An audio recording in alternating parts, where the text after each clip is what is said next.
In this video, I want to show how to use Excel to perform a weighted linear least squared fit.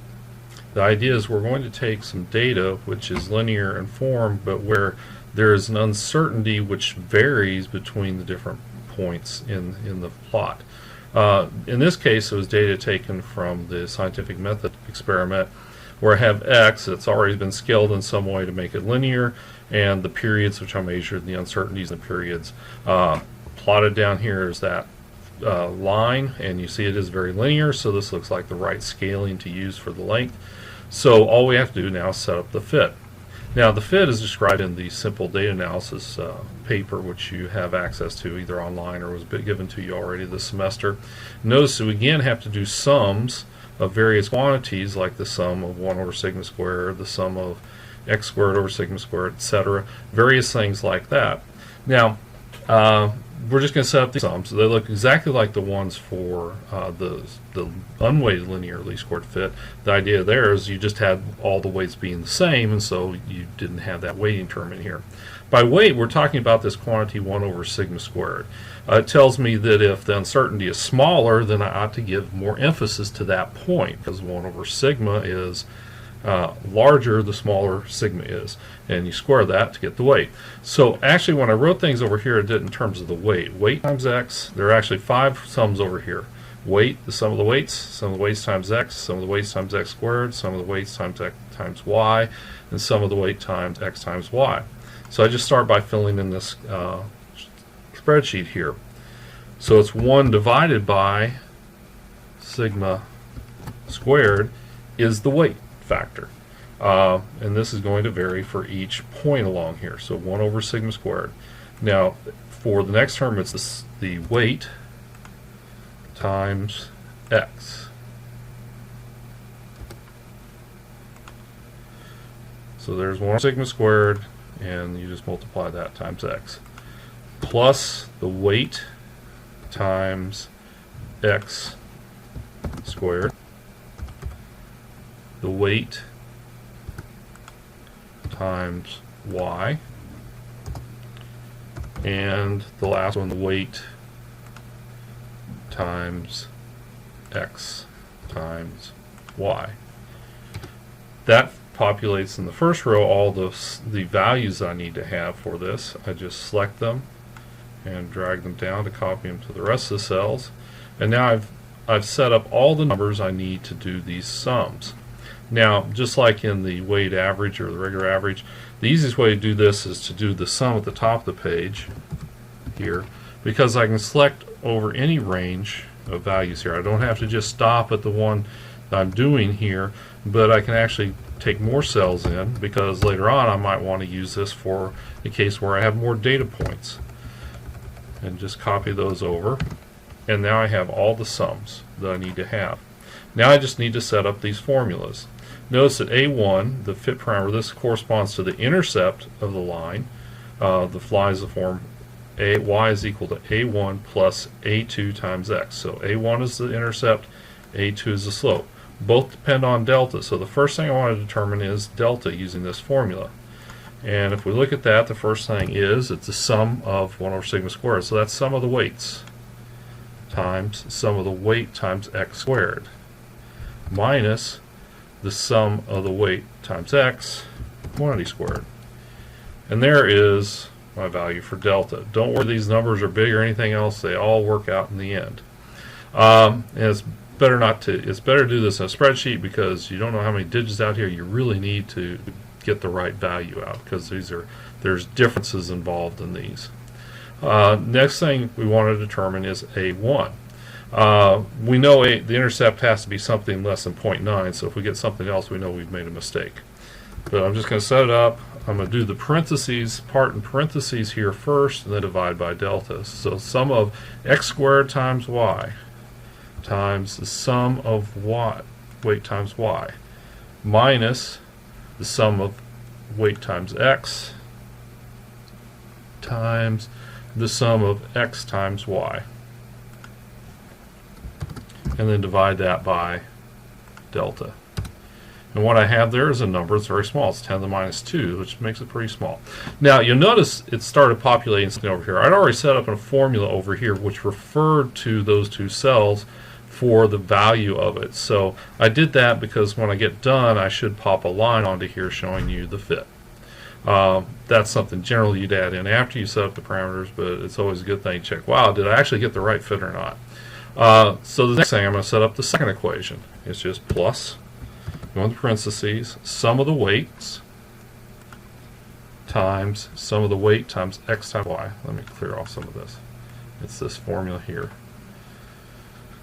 Sum of the weights times sum of the x times y minus sum of x times sum of y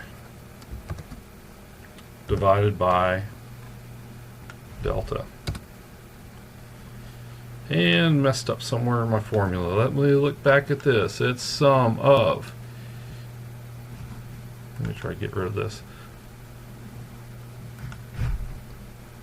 Sum of E3, that's sum of the weights, times sum of x times y, which is I, minus sum of x. See, yeah, what I do, notice what I did? Yeah, you know that immediately when you do it, because I put them all on the line there instead of where they should have been. So again, it's always good because you can tell right away, wow, I made a mistake. Where's the mistake? Because I was selecting the right columns, but I wasn't selecting the right values within that column. Notice that when I get to the sums, hey, I got a line that looks pretty good. It's going right through the data points. So this looks like, you know, at least on first glance, it's a good value. And here are the fit parameters that drew this line. So I have a pretty good value, but how good is it? Well, that depends on what the uncertainty is. And there are a couple ways of getting that. If you look down here, there's these formulas for what is the uncertainty in A1. Well, let's just type in that formula here. It's the square root of sum of x squared, that's, sorry, I'm going to do this what I did on the last one, divided by delta. And it looks like a pretty precise number. Let me just put these into the same format so we get these. Format cells. Number. Let's go to 4. And it looks pretty good. It's pretty small uncertainty. We're very close to being intercept at 0. And then we can do the same thing for A2. It's just the square root of 1 over the sum of the weights divided by delta. And this is the value we get. Again, we'll put this over into a better numerical format.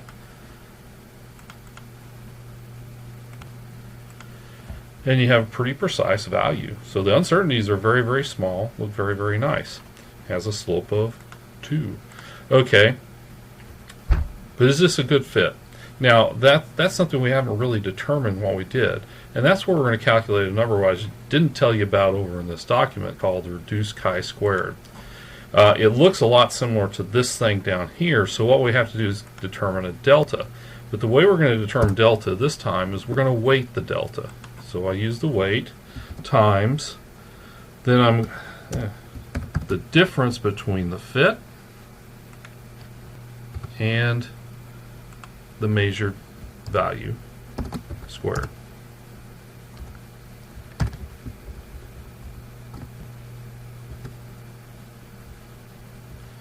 And those values are just really, really big, okay? So, you say, what does that mean? Well, okay, what we really need to do is to add those up. So we're going to do the sum of all those values, and I just grab whatever I was going to keep it over here, and divided by the count. I want the number of them here -2. That's similar to the -2 we see over here because we've actually determined 2 parameters from it. And you get this value which is horribly large. Now what does that mean? Well, that simply means that my statistical spread is much larger than the spread from the various points along the uncertainties in the data points. Now, there's a good reason for that. I was not overly careful in measuring the distances, so even though I had pretty good numbers over there, and it looks like a good straight line, there is some good spread because all these points are not right on the line. So without taking into account this value. Now this value should be close to 1. It's not. So what I really need to do up here to get my uncertainties is take the value here and multiply by the square root of this quantity here. And that's my actual uncertainty in that point in A1.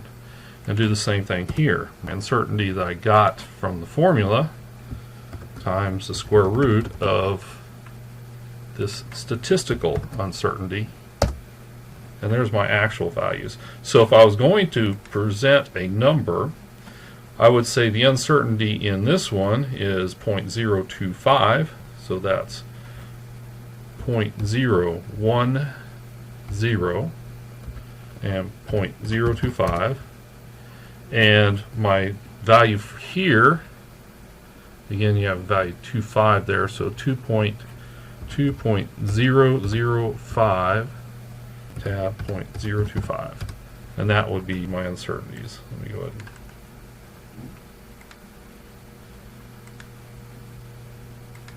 So these would be the values I would claim for the slope and the intercept, and that all comes out because these uncertainties are actually much larger than what you get from these formulas over here because there is a large statistical spread. Now that gets a little bit complicated in things, but once you have an idea of how to set this up, I can set this thing up and then change my values of x, y, and sigma over here as long as my sums go over the full range of the data. So you can make these things go 100 or 200 or something like that, something way over what you'll ever use in terms of the number of points, and then plug it in and you'll immediately spit out the correct answers over here. Well, that's all that's involved in doing a weighted linear least squared fit to obtain your values.